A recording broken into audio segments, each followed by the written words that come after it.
சைக்கிளிங்கை பொறுத்த வரைக்கும் ஒரு வாட்டி பசி ஆயிடுச்சு அப்படின்னா சாப்பிட்றணும், தண்ணி தாக அடிக்குதுன்னா குடிச்சிடணும். அதெல்லாம் இல்லாமல் இருந்தால் நம்மளுக்குள்ள வந்து நிறைய ஃப்ரஸ்ட்ரேட்டட் வர ஆரம்பிச்சு. இன்னொன்று, நான் முடிஞ்ச வரைக்கும் இங்கே ஸ்கூல்ஸ் வந்து பார்க்கலான்ட்டு இருக்கேன். ஜம்முவில் எப்படின்னு தெரில, பட் ஸ்ரீநகர் எல்லாம் லீவ் தான்.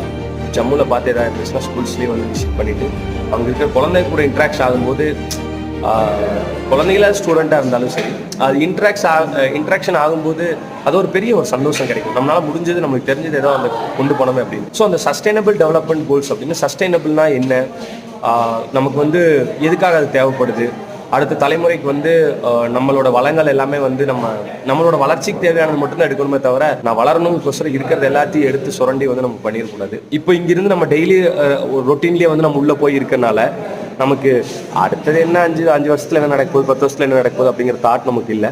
பட் ஆனால் அந்த மாதிரி தாட் ப்ராசஸ் நமக்குள்ளே இருக்கணும். இருந்தால் மட்டும்தான் அடுத்த தலைமுறைக்காக இந்த உலகத்தை விட்டுட்டு போகணும் நல்லபடியில் அப்படிங்கிற எண்ணம் வரும்.